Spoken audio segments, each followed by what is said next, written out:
Bonjour et bienvenue. On le sait tous, dans une équipe, le flou, c'est vraiment l'ennemi numéro un de l'efficacité. Ça s'infiltre partout, ça crée des tensions, ça ralentit tout. Alors aujourd'hui, on va voir ensemble une méthode très concrète pour en finir avec ça. Comment construire une fiche de rôle claire et solide? L'idée, c'est de transformer la confusion ambiante en action ciblée. Ah, cette question. Qui fait quoi? Qui décide vraiment? C'est souvent là que le bas blesse, hein. C'était d'ailleurs le point de départ de notre analyse sur la matrice responsabilité-autorité.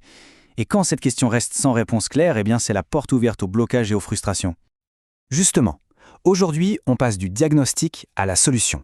La fiche de rôle, c'est l'outil parfait pour passer à l'action. C'est ce qui va nous permettre de répondre une bonne fois pour toutes à cette fameuse question. On quitte la théorie pour entrer dans le concret.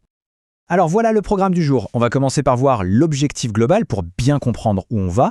Ensuite, on décortiquera pas à pas les éléments essentiels d'une fiche de rôle, sa raison d'être, le fameux duo redevabilité-autorité, le cadre nécessaire à son succès et, pour finir en beauté, tous les bénéfices qu'on peut en retirer. Allez, c'est parti. Donc, première étape, du déséquilibre à la clarté. La mission de cet outil, c'est avant tout de servir de guide. C'est une sorte de GPS pour faire passer une équipe du brouillard, de la confusion, à une vision qui est, elle, limpide et surtout partagée par tout le monde. L'idée, au fond, elle est simple, mais elle est hyper puissante. On prend toutes ces informations qui flottent un peu partout, les missions qu'on se donne, les attentes des uns et des autres, les petites habitudes, et on met de l'ordre. On organise tout ça dans un document structuré. Et ce document, il devient une sorte de référence commune, un socle vraiment stable sur lequel toute l'équipe peut se construire. On attaque maintenant ce que j'appellerais le cœur du réacteur. Parce qu'avant de faire une liste de tâches, il y a une question fondamentale à se poser. Pourquoi? Pourquoi ce rôle existe? C'est quoi sa contribution unique? La raison d'être, c'est bien plus qu'une description de poste. C'est l'ADN du rôle, son âme, sa finalité profonde. En une ou deux phrases, ça doit capturer l'essence même de sa contribution.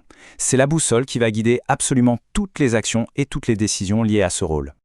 Pour que ce soit plus parlant, prenons un exemple, le rôle de facilitation. Regardez comme c'est clair. La mission, accompagner. La vision, contribuer à l'émergence de la coopération. Et la posture vient préciser le comment, avec neutralité, présence, courage. D'un coup, on perçoit l'impact attendu et ça va bien au-delà d'une simple liste de choses à faire. On en arrive maintenant à un duo inséparable, les deux faces d'une même pièce, les redevabilités et l'autorité. C'est vraiment l'équilibre parfait entre les deux qui va rendre un rôle à la fois fonctionnel et sain pour tout le monde. Et là, il faut bien faire la distinction. D'un côté, les redevabilités, ce sont les engagements, les promesses que le rôle fait aux autres, je suis garant de ça, et de l'autre côté, la zone d'autorité. C'est le pouvoir, les leviers qu'on donne à ce rôle pour qu'il puisse tenir ses promesses. L'un sans l'autre, ça ne peut pas marcher. Si on reprend notre rôle de facilitation, ça donne quoi concrètement?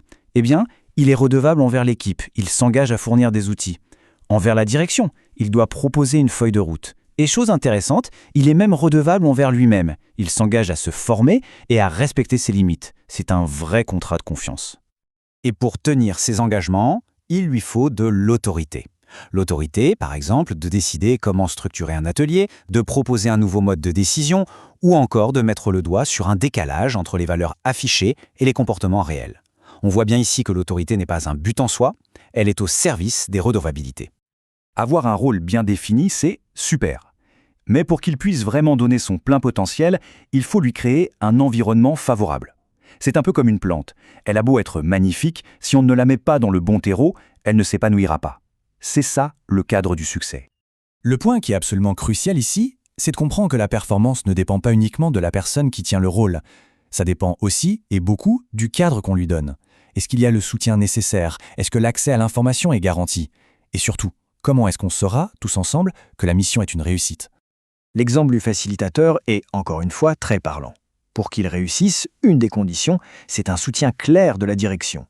Et son succès, comment on l'évalue? Par exemple, en mesurant si la qualité des interactions s'est améliorée.